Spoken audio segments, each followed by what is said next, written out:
Massive thank you to all of the community members over at Open Media One channel on Telegram.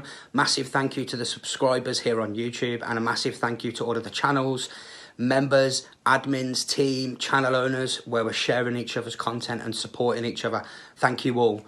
Today's vid, Raw More 22, a shock to the system and what you can do to help.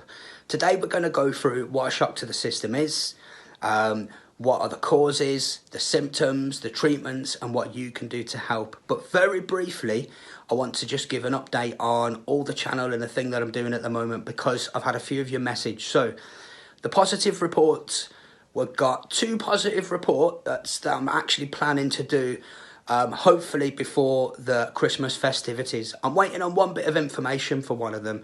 If it happens in the world, I will release that positive report. If not, it's going to have to come after Christmas. So there'll be 1, maybe 2 positive reports between now and the Christmas festivities. The Use Logic vids, guys, I've got one of them coming in the next week or so. So thank you for everyone that's been saying they want to see more of them. The Matty Boom, I've got 2 videos planned for the Matty Boom. One of them is tips, things that I do that help me when I'm looking at stuff. And the other one is things that I'm looking at right now that I think are going to do well for us. And of course, the Get Chatty with Matty podcasts. I've got 4 of those recorded that should be coming out over the next 2 weeks. Some of them might not be for YouTube, so I'll be able to put a preview on YouTube for them, and you'll have to watch them on Telegram.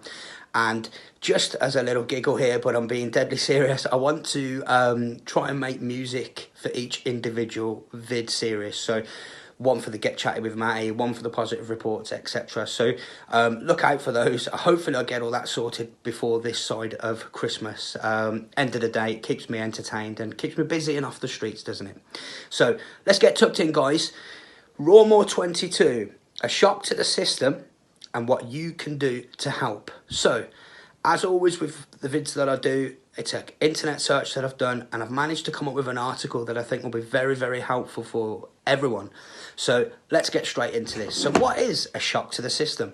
The definition of a shock to the system or to someone's system is something that has a sudden and usually unpleasant effect on someone.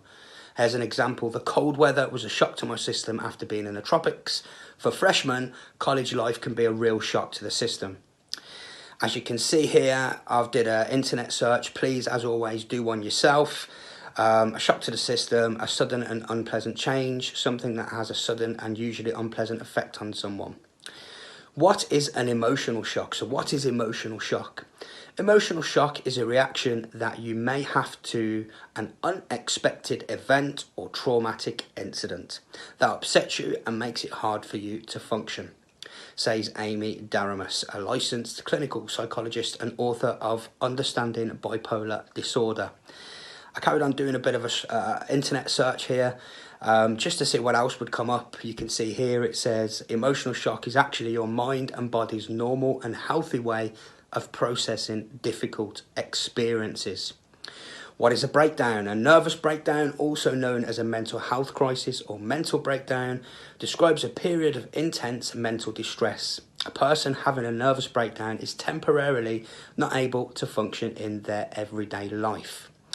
Okay, so that's basically what a shock to the system is, an emotional breakdown, a nervous breakdown. So that's what we're covering here. And the reason I'm doing this with everyone is because day-to-day life, normal life, people get shocks to the system. I've had them myself. They can be debilitating, if that's the word. You know, it's not nice. And in a normal world, you get them anyway. Over the last few years, there's a lot of nonsense going on across the world. So, you know, some people might be getting shocks to the system, even more so than they would normally. So that's why I'm doing this vid, just in case it's helpful to people.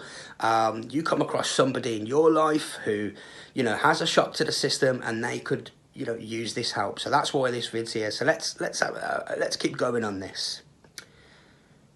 What is emotional shock? Now, this is an article, guys, that I found whilst I was researching this subject, and it's what we're going to look at today. I will provide the links for everybody. It shows you the causes, it shows you symptoms, it shows you treatments, and more importantly, it shows you what we can all do to help others that do have a shock to the system, a breakdown, or some emotional shock going on. So, What is emotional shock? Emotional shock is a reaction that you may have to an unexpected event or traumatic incident that upsets you and makes it hard for you to function, says Amy Daramus. When faced with an intense stressor, you may experience a rush of overwhelming emotions that you aren't ready to understand or respond to, which can cause your body to go into a state of shock. You might feel numb or cry or rage. You might just sit there, emotionally unable to move. You might dissociate and feel like nothing around you is real or that it's actually happening to someone else. So what we're going to look at here are the symptoms of a shock to the system, emotional shock, or a breakdown. So denial, numbness, disassociation. So remember guys, these are all symptoms that are linked to people who have a shock to the system or a breakdown or an emotional shock. So denial, numbness, disassociation, panic, anger, breathlessness, headache, nausea, dizziness, lightheadedness, muscle tension, increased heart rate, tightness in the throat or chest, inability to speak or move, difficulty rationalizing, thinking or planning, loss of interest in surroundings, and the inability to express emotion. Also says at the bottom there, it's important to note that everyone experiences emotional shock differently. So guys, so they're the symptoms for emotional shock, stuff to look out for if family members, friends, anyone goes through a traumatic experience where they end up having emotional shock or a shock to the system or a breakdown. They're the symptoms, they're the things to look out for. Now, we're going to look at the causes now. What can cause emotional shock? Some of the causes of emotional shock can include abandonment, abuse, accident, argument, breakup, crime, death, divorce, domestic abuse, financial crisis, health diagnosis, infidelity, injury, job loss, natural disaster, near-death incident, racism, terrorism, violence, witnessing a death, accident or crime.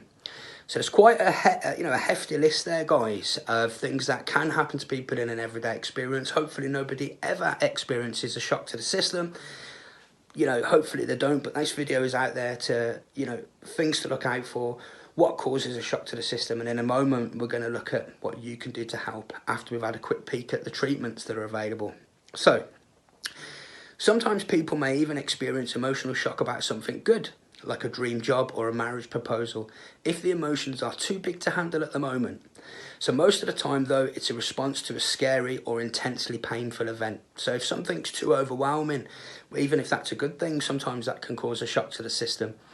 What we're focusing on today though are not the good reasons, so the things where people have a breakdown because of bad things that happen or events in life, for example. We're going to go into the treatment for emotional shock now, okay? Again, take a look at this yourself, do your own search, have a look. I will provide the link to this article. So, acceptance and commitment therapy, that's a treatment for emotional shock. Cognitive behavioural therapy. Dialectical behaviour therapy, exposure therapy. Now, do pause and have a look at this, guys, but the exposure therapy involves revisiting the situation and confronting your fears until you have processed the situation and are not scared of it anymore. Trauma-focused cognitive behavioural therapy. Now, this is primarily designed for children and adolescents, and it can help them process the event and work through their emotional reactions. Next, we're going to look at where we can all help, where we can chip in and help if we see anybody that's going through an emotional shock, if they've, received information or the loss of a loved one or anything that was on that list. These are the things that we can do to help and support others. Surround yourself with supportive people. Go somewhere where you feel safe. Make sure you eat and stay hydrated. Take good care of yourself or let others take care of you. Seek comfort from pets or familiar, comforting objects. Distract yourself with games like Tetris or video games, as they take a lot of attention and concentration and can help you manage your thoughts. Accept that you won't be functioning normally right now because your mind and body already have a big job to handle. Don't try to talk about the situation or process it while you're still overwhelmed. That could make it worse because your mind and body are already telling you that this is too much. Don't put too much pressure on yourself. Respect where you're at and let safe spaces, people and comforting objects ease you out of it in a non-pressuring way. So guys, a lot of tips there that you can help people with if you know anybody that does go into, does have a shock to the system or goes into a breakdown or an emotional shock of any sort. Obviously on a day-to-day life, that can happen anyway, but as things are increasing across the world, financial situations, you know, amongst other things, people could end up getting shocks to the system. So that's why this video is being put out there with some handy tips, because you can always refer back to it if you need to. Hopefully no one needs to. Hopefully no one needs to, but it's here in case people do need to look back at it. So we're going to end it now with a word from Very Well. So this is from Very Well Mind, the people who wrote this article in the first place, or who published this article. Again, I will put the links. People may experience emotional shock in the wake of a traumatic event, such as an accident, the loss of a job, or the death of a loved one. Everyone reacts to traumatic events differently. Depending on the circumstances, you may feel completely numb, or you may experience panic, anger, or disassociation. You may also experience physical symptoms such as a rapid heartbeat, breathlessness, or tightness in your throat. In the immediate aftermath of an emotional shock, the most important thing is to focus on your comfort and safety to restore your emotional equilibrium. Emotional shock is often short-lived, but it may persist or develop into PTSD. PTSD can be assessed, diagnosed and treated by a mental health professional. Guys, I hope this vid's helpful. I'm going to leave some of the tips that we've just spoke about here at the end of the vid. Please pause if you need them, and hopefully no one ever needs this vid, but it's there, and I hope it helps others if it's needed.